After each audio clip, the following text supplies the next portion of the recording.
নমস্কার, আমি smart iQube একাডেমির তরফ থেকে অভিষেক ঘোষ।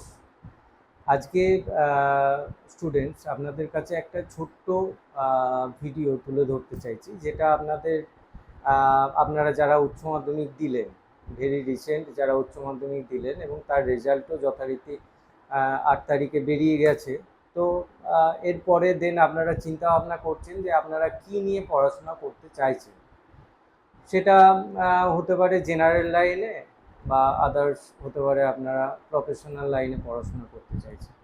তো আপনারা কম বেশি সবাই জানেন যে জেনারেল লাইনে পড়াশোনা করার রেজাল্ট কি হতে পারে। একটা টাইম গিয়ে আপনারা হয়তো গ্র্যাজুয়েশন কমপ্লিট করলেন, তারপরে গিয়ে MA কমপ্লিট করলেন, মাস্টার ডিগ্রি, তারপরে গিয়ে কোথাও এসএসসির জায়গাটা আপনি সেই জায়গাটা ফাঁকা পেলেন, অর্থাৎ আপনার চাকরি বাকরির জায়গাটা আপনি এখন থেকে আপনার ফিউচারে কিছু দেখতে পাচ্ছেন না। আপনার সেই জায়গাতে আপনি এসএসসিতে কতটা সাকসেস পাবেন, অর্থাৎ আপনি নিয়োগ প্রক্রিয়াটা কতটা সঠিক হবে। তো সেক্ষেত্রে আমি সাজেস্ট করব, বা আপনারাও একটা চিন্তা ভাবনা করেছেন যে প্রফেশনাল লাইনে পড়াশোনা করতে হবে বা আমরা করতে চলেছি, যাই হোক একটা চিন্তা ভাবনা রেখেছেন।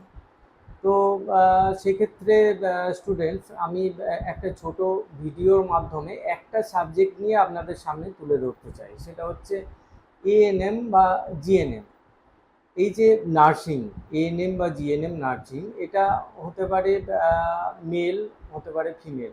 আজকে আমাদের ধারণা হয়তো একটা টাইম ছিল যে নার্সিং মানে শুধু মহিলারা ইনভলভ থাকবে।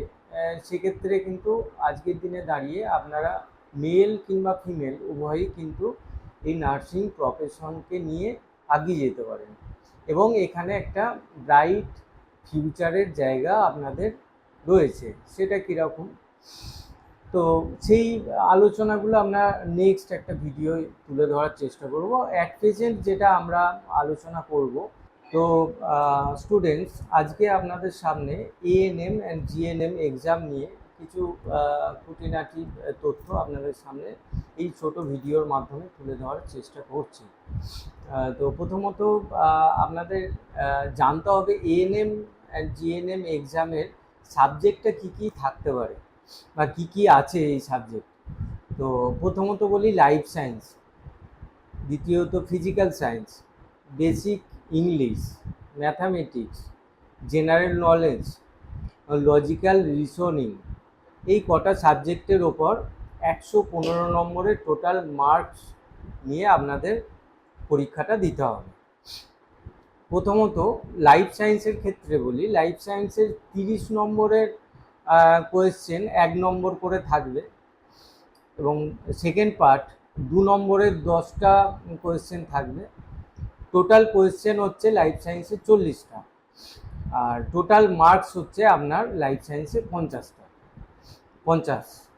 অর্থাৎ আপনার আবার ফিজিক্যাল সায়েন্সের ক্ষেত্রে আপনার 15 নম্বরের কোয়েশ্চেন, 1 নম্বর করে 15টা কোয়েশ্চেন থাকবে, 2 নম্বরের 5টা থাকবে, আর আপনার টোটাল হচ্ছে ফিজিক্যাল সায়েন্সে 20 নম্বরের কোয়েশ্চেন হবে, এবং টোটাল মার্কস হচ্ছে আপনার 25 নম্বরের।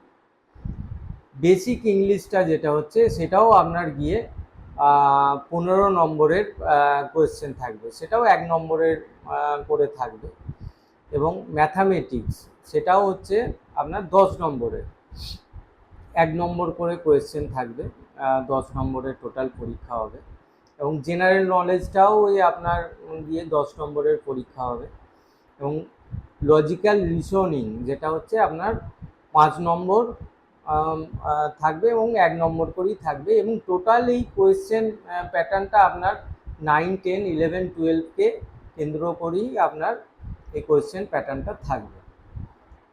আশা করছি আপনাদের কিছুটা হলেও এই GNM ANM এর এক্সামের কিছুটা হলেও আপনাকে সাজেস্ট আপনাদের দিতে পারলাম। ভিডিওটা যদি আপনাদের ভালো লেগে থাকে তো লাইক করবেন, সাবস্ক্রাইব করবেন, এবং সাথে জুড়ে থাকবেন।